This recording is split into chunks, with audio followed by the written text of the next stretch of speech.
Jangan sekedar pengen berhasil, pengen sukses gitu kan, pengen masuk universitas favorit gitu.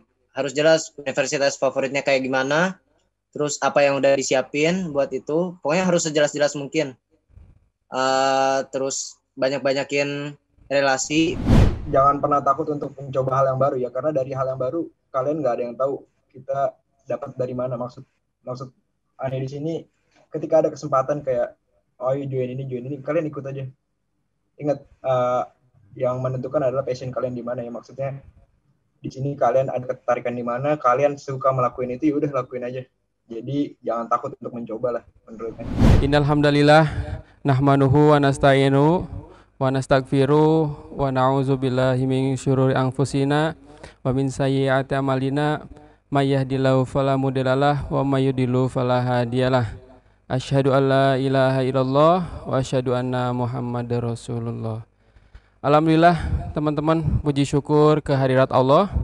Kita bisa berkumpul di siang hari ini. Kita hari ini akan ada mengadakan talk show bersama alumni yang alhamdulillah alumninya sudah hadir ya di tengah-tengah kita. Ada alumni yang pertama itu Hafian ya. Hafian yang hari ini alhamdulillah kuliah di IPB jurusan perikanan ya. Kemudian yang kedua juga alhamdulillah narasumber kita yang kedua sudah hadir, yaitu Thorif. Ya, alhamdulillah hari ini Thorif kuliah di Malaysia jurusan komunikasi. Fian, gimana kabarnya, sehat? Alhamdulillah sehat, Ustaz. Lagi di mana ini, Fian? Lagi di rumah. Lagi di rumah ya. Baik, Fian, hari ini kita akan talk show, akan sharing-sharing bersama antum. Ya, juga bersama Thorif. Jadi ini pesertanya kelas 12 ya, mayoritas kelas 12. Jadi hari ini kelas 12 itu di bulan November Desember ini mereka lagi persiapan ya. Bagaimana mereka itu pengen masuk perguruan tinggi negeri. Jadi di sini aneh sedikit sharing aja nih. Jadi untuk pertama kali nggak ada salahnya untuk bingung. Pasti aneh juga waktu itu sama barang-barang angkatan bisa tanya tuh Thorif, Gingga, Fahri, kita semua bingung semua benar.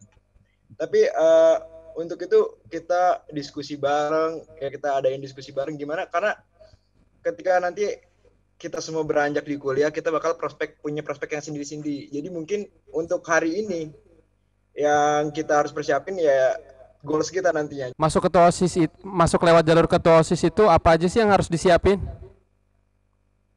Oh ya, untuk persyaratan dari jalur ketua OSIS, kalian tuh biasa setelah punya program kita ada laporan pertanggungjawaban ya, itu LPJ ya. Nah nanti itu kita harus melampirkan semuanya, LPJ-nya kita rinciin tuh, jadi kita bentuk rincian dari kegiatan tersebut, outputnya segala macam. Dan terus nilai rapot standar aja, nggak perlu bagus-bagus, yang penting standar 80 lah. Dan satu lagi itu membuat makalah. Nanti untuk pengurusan makalah gampang lah, Ani bisa bantu insya Allah. Oke. Yeah, gitu aja. Dan peluangnya cukup besar apa enggak kalau masuk lewat jalur ketua OSIS?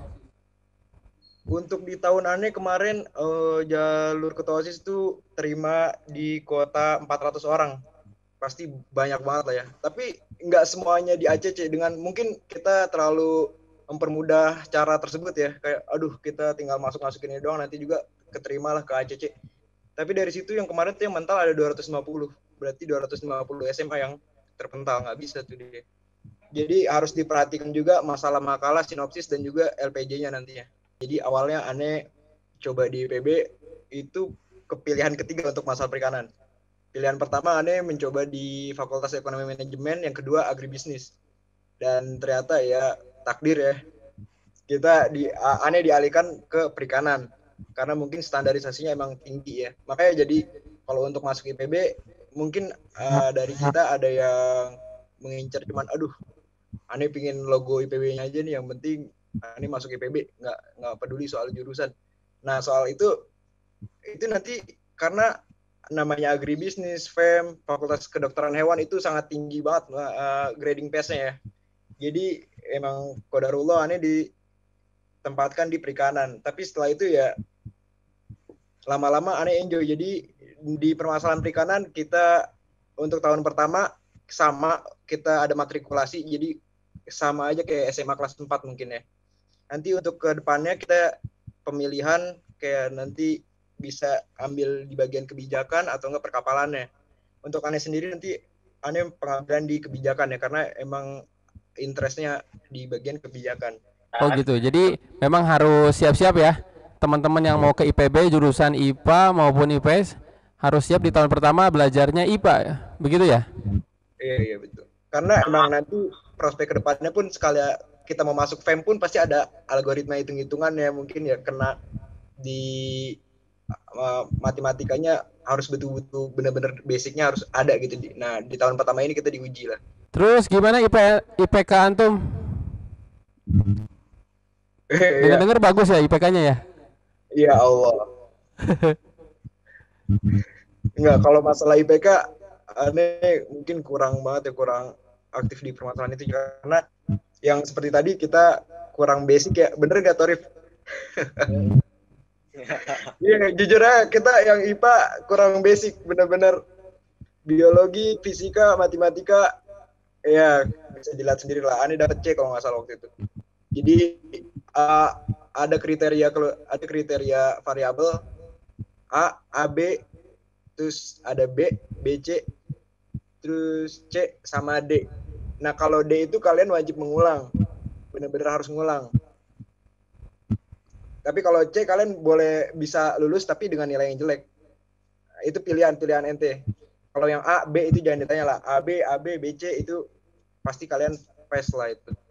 Nah jadi untuk masalah itu yang tadi yang Ane bilang, kita harus punya ini ya, punya poin penting di situ. Kita pinter-pinter nyari kesempatan aja.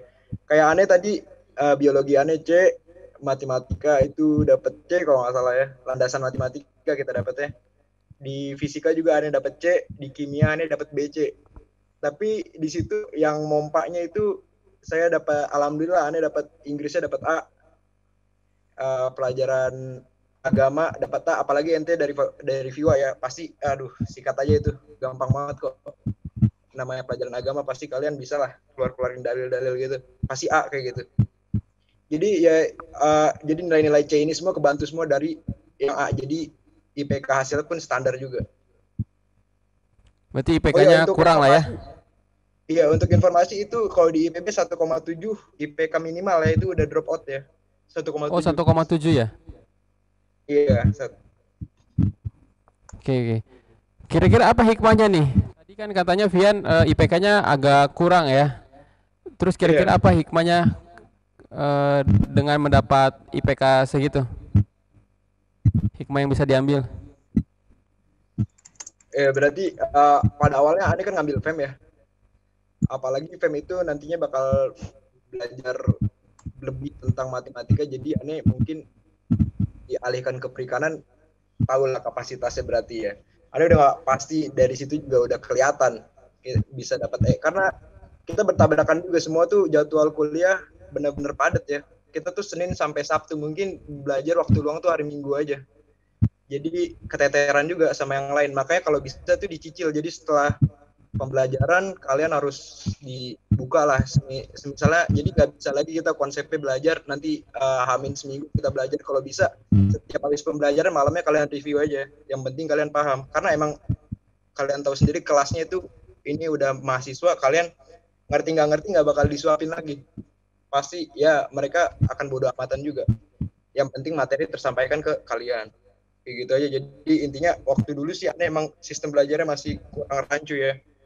Waktu itu dulu saya Ane sempat ke FIWA juga dikasih masukan sama Pak Johan sama ustadz-ustadz yang lainnya. Ane ketemu tuh, Ane sharing juga gimana cara belajar.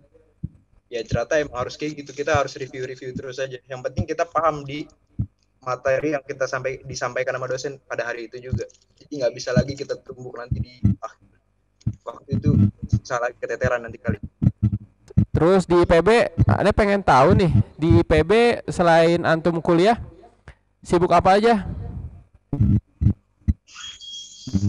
Kesibukan Ane nanti semester 5 itu persiapan untuk masuk ke legislatif, jadi persiapan untuk permasalahan CV dan juga bergabung dengan himpunan-himpunan ya. insya Allah. Nah itu semua himpunan itu nggak langsung kalian ayo kita daftar kayak gini, nggak, semuanya ada oprek. Yang namanya oprek tuh seperti pendaftaran lah, kalian ada sesi 1, gelombang 1, gelombang 2, baru kalian join menjadi anggota kayak gitu. Nah mungkin dari persiapan ke situnya juga, terus mau boosting IP ya, karena sistem IP untuk yang belum tahu, IP itu menentukan SKS yang bakal kalian ambil. Jadi mungkin kalau IP kalian termasuk golongan yang rendah, kalian harus bisa hanya mengambil SKS yang segini ya. Tentunya pengambilan SKS ini benar-benar berdampak untuk dari jangka waktu kelulusan kalian. Kayak di ITB itu wajib dengan 144 SKS untuk harus lulus. Jadi Anda juga fokus juga untuk nge-boosting IP untuk tahun ini. Dan kalau yang dari rumah kayak lagi WFH sekarang, Anda coba baru banget buka usaha juga, dibantu sama Torif nih kayak gini-gini. Nanti kalian juga kalau udah lulus jangan sampai lupa circle kalian, teman kalian harus bisa saling membantu lah nanti di luar juga. Pembelajaran apa sih yang menurut antum masih terasa dari FIBA sampai hari ini? Dari FIBA ya? Iya. Oh ya benar-benar.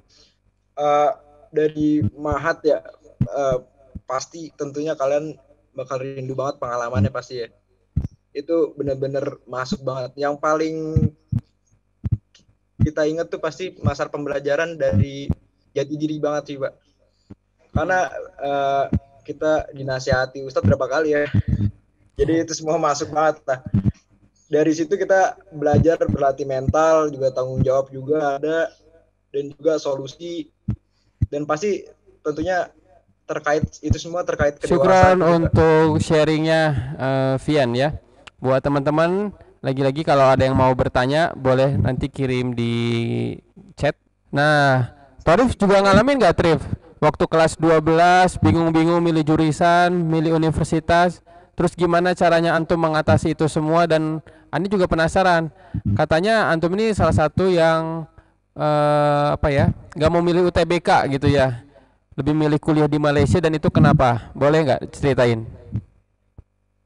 Siap. Kalau ngerasain ya pasti, soalnya kalau dibilang-bilang sih emang satu angkatan sih ya ngerasa bingung gitu ya. Terus caranya, apalagi saya bingung banget mana pelajaran-pelajaran gitu kan, saya di bawah banget gitu ya. Terus kalau lihat dari SBMPTN tuh saingannya berat gitu. Terus saya mikir gimana, saya mulai cari-cari buat kuliah luar negeri gitu kan. Tapi tetap aja agak susah kan, nggak tahu gimana cara apply-nya ke sana gitu. Terus akhirnya saya sering-sering aja kan ngobrol-ngobrol, ada orang yang ke tempat BK nih. Kan teman-teman suka ngobrol di ruang BK dulu sama guru-guru BK-nya juga. Terus saya iseng-iseng nanya dulu, nanya Ustaz Nus, anak-anak pasti tahu. Terus saya ngobrol-ngobrol sama Ustaz Nus gitu kan. Nanya-nanya kuliah, Ustaz habis inilah gimana? Ustadz Yunus mau keluar terus mau lanjut kuliah soalnya gitu kan. Dia ngasih tahu mau lanjut kuliah di Malaysia. Terus saya dikasih info ada 2 kampus Malaysia yang maksudnya terlalu ketat sih persnya, tapi kualitasnya bagus sih. Jadi ditawarin ada 2 kampus, IIUM, International Islamic University of Malaysia. Satu lagi yang kampus saya sekarang ini, University Science Islam. Kebetulan itu Ustadz Yunus juga milih buat masuk ke Science Islam Malaysia yang sekarang ini kan. Terus saya tanya-tanya, karena beliau udah pernah Malaysia juga, udah punya relasi juga di sana. Yaudah saya banyak tanya tuh ke Ustadz Yunus gitu. Gimana cara masuknya, apa aja yang perlu siapin, persyaratan apa aja, perkiraan biaya, pokoknya macam-macam deh. Terus akhirnya saya langsung minta form daftarnya gitu kan via online. Ya udah daftar, terus ini waktu itu ada pamerannya di Jakarta. Jadi Anda juga pernah ngobrol sama Torif. Jadi katanya Torif itu waktu ngobrol-ngobrol sama guru BK gitu ya, ngelihat persaingan di UTBK, di SNMPTN itu ketat banget gitu ya. Setiap kampus yang misalnya saya tertarik gitu, saya daftar dulu di situ gitu. Ya udah, habis itu yang paling saya tertarik, saya minta kontaknya, nanti saling save nomor gitu kan, biar mau tanya-tanya lebih gampang gitu. Setelah itu saya paling fix ya antara kedua tadi, IIUM atau USIM kan yang sekarang. Nah, setelah saya fix, oke, saya mau ke Malaysia deh. Kebetulan kan orang tua saya udah ngasih izin juga gitu kan. Ya udah, kita sekalian ke Malaysia aja yuk, sekalian mampir, sekalian daftar gitu kan. Sambil lihat-lihat kampusnya juga kayak gimana. Akhirnya ke sana ya udah fix. Oke, University Science Islam Malaysia, langsung daftar di situ. Tanya lebih lanjut apa yang perlu disiapin. Terus pas balik ke Indonesia langsung siapin semuanya gitu. Baik. Apa yang perlu disiapin untuk masuk USIM? Berkas apa aja harus disiapin? Syaratnya ini aja sih. Yang disiapin tuh paspor pastilah. Kalau paspornya masih panjang, biarin aja. Tapi kalau kemarin kan saya nyiapin paspor dulu gara-gara udah gitu kan. Terus entry visa harus disiapin juga. Itu biayanya kemarin 800 ribuan sih. 800 ribuan buat first entry visa, visa sekali masuk gitu, Tat. Terus transkrip nilai USBN sama ijazah. Kasusnya kemarin itu setelah lulus saya nggak langsung dapat ijazah kan, nunggu beberapa bulan dulu gitu. Jadi waktu itu saya chat Ustadz Imam Ansori, ngechat Ustadz Imam Ansori itu buat minta dipercepat dikit lah, soalnya emang waktu udah mepet, terus ijazah waktu itu belum ada juga gitu. Akhirnya dipercepat, terus dikirimnya via WA, di scan, terus saya kirimin ke orang Yusimnya di situ. Setelah itu tinggal tunggu aja info penerimaannya gitu. Tapi kalau setahu saya, yang saya dengar kalau orang dari luar tuh kemungkinan diterimanya lebih tinggi gitu, Tat. Peluang diterimanya lebih besar. Sekarang jurusan komunikasi. Ya betul, Tat.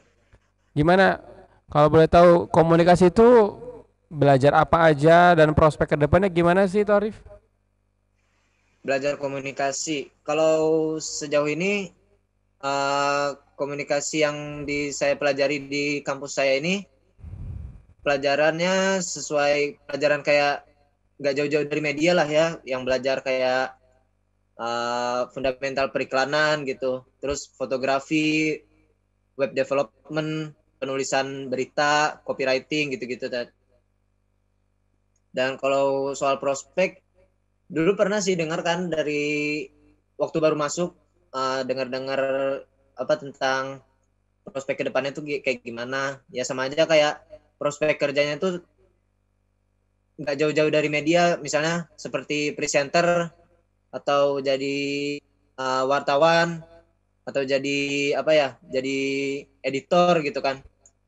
Nah itu yang dikasih tahu dari kampus gitu. Tapi ilmu-ilmu dari situ bisa juga sih yang dipakai buat keperluan lain. Misalnya kalau kita punya ilmunya, kita bisa jadi misalnya jadi content creator, jadi content writer gitu kan, atau jadi web developer dan lain-lain. Banyak sih prosesnya ke pribadi ataupun buat nyari kerja gitu. Dengar mau jadi digital marketer nih. Ya gitu, alhamdulillah gitu, Tat. Gimana ceritanya bisa berkecimpung ke dunia digital marketing? Itu dimulai dulu, saya mulai bisnis online itu kan Agustus 2019 ya, cuma itu ya bisnis asal-asalan aja lah, nggak ngerti banget, asal posting produk aja udah, terus ngarep ada yang beli gitu kan. Ternyata nggak segampang itu, susah banget gitu kan. 3 bulan jualan ternyata cuma dapet 3 pembeli doang gitu. Akhirnya waktu itu sempat berhenti dulu. Awal tahun tuh sempat berhenti tuh, Januari, terus sampai Maret ada COVID kan, terus nggak kuliah gitu, kuliah diliburin, terus saya gabut gitu kan, nggak boleh keluar, harus di kamar terus gitu. Terus ngapain ya, baru di situ kepikiran gitu kan, cobalah cari duit lagi lah. Terus mulai belajar tuh, belajar kan, belajar digital marketing tuh nggak cuma satu topik ya, banyak juga dari digital marketing itu, banyak turunan-turunan ilmunya gitu, kayak ilmu funneling, copywriting, personal branding, terus FB marketing, Instagram marketing, teknik closing gitu kan, macam-macam. Nah itu mulai belajar sambil praktek gitu. Dan asiknya saya dulu jualan produk fisik ya, jualan jaket dan pernah juga jualan sepatu, terus ya agak susah juga. Terus sekarang setelah di COVID ini nyoba jualan produk digital, lumayan lah ya, ada lebih banyak gitu masuknya. Teman-teman yang lain yang seangkatan antum yang lagi pada buka bisnis juga sering konsultasi ya sama antum ya?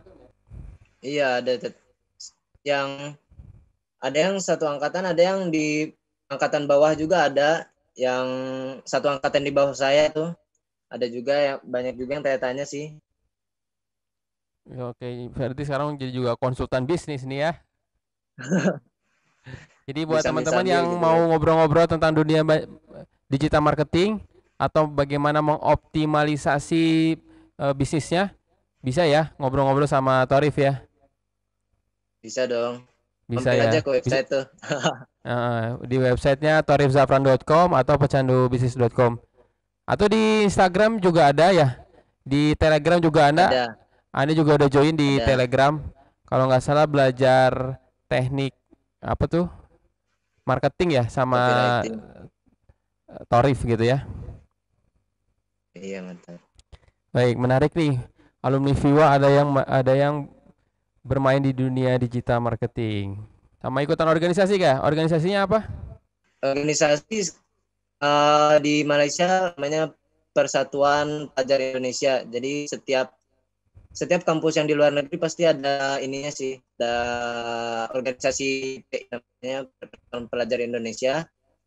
Misalnya pelajar PPI Malaysia, nanti itu ada ketua umumnya, terus dipecah lagi tuh di setiap kampus gitu. PPI Malaysia USIM gitu misalnya. Nah itu saya di situ gitu, di PPI Siap. Malaysia USIM. Antum hari ini ya, sehebat hari ini tuh ada nggak sih kontribusi Viwa atau pembelajaran apa yang masih membekas menurut antum sampai hari ini dari Viwa itu apa? Menurut saya masih kepake sampai sekarang itu dasar-dasar bahasa, baik itu Arab atau Inggris, pelajaran agama, sama pelajaran basic entrepreneurship. Nah itu yang kepake sama saya. Termasuk ini nasihat-nasihat ustadznya. Ya betul, berasa. Apa yang paling membekas tuh yang masih diingat nasihat dari ustadznya? Tentang ini ya, saya dulu sering dibilang kalau nggak semua masalah itu bisa dihadapi dengan, jadi gini, apa yang saya paling ingat, ada masalah yang bisa diselesaikan dengan cara mengalah, ada masalah yang bisa diselesaikan dengan cara makin ngegas gitu. Nah itu gimana ngebedain masalah mana yang harus diselesaikan dengan cara ngalah aja kita, atau masalah yang harus agak ngegas gitu kan. Jadi di situ sering diskusi sama Ustaz gitu kan. Jadi terus masalah gimana cara biar lebih gampang masuk gitu kan. Nah itu sih, lebih nasihat-nasihat umum itu lebih berasa gitu dari ustadz-ustadz yang musyrif-musyrif di situ gitu. Silakan buat Vian, apa pesan-pesannya buat adik-adiknya? Dari Vian dulu, pesan-pesannya buat adik-adiknya apa? Dari Ane, mungkin nanti kalian masuk ke jenjang selanjutnya.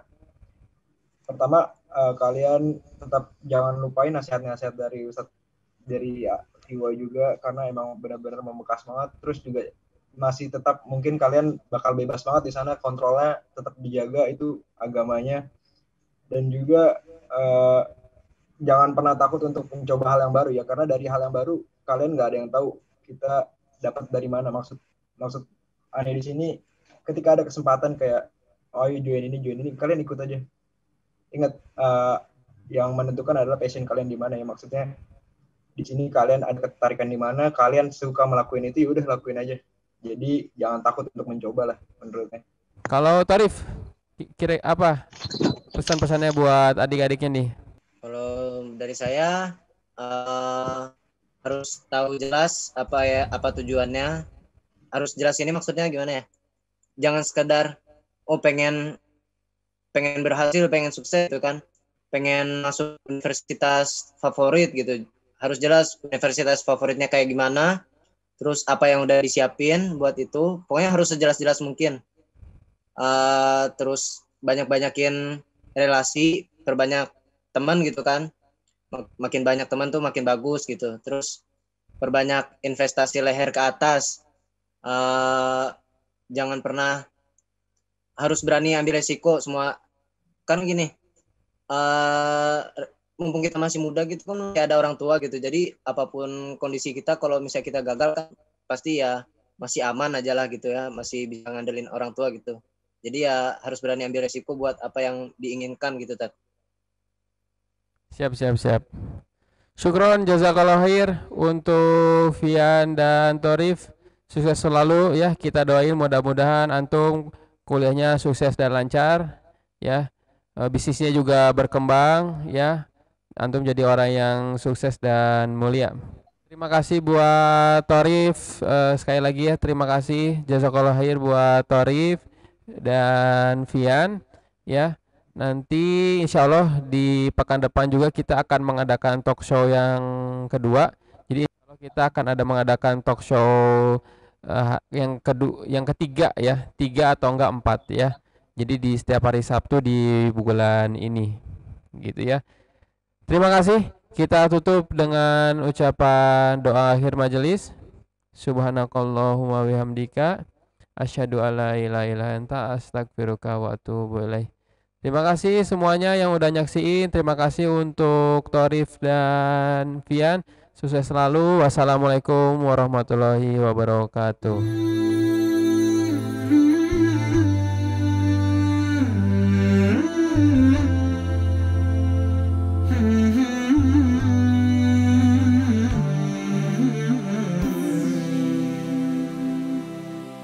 أن تخرج من ضيق الظلماء إلى النور، أن تولد ثانية والماضي مغفور، لحظة أن تشعر بالله في قلبك يقذف بهدى، هذا ما لا يدركه وصف وشعور.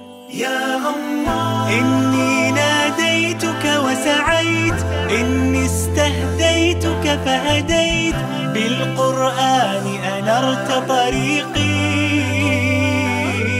يا الله إني ناديتك وسعيت، إني استهديتك فهديت، بالقرآن أنرت طريقي.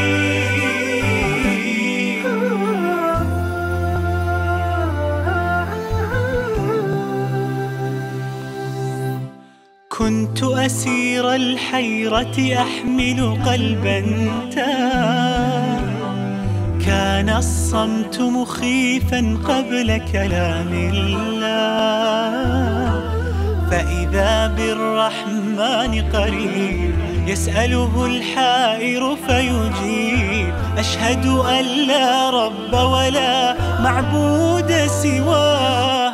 يا الله إني ناديتك وسعيت، إني استهديتك فهديت،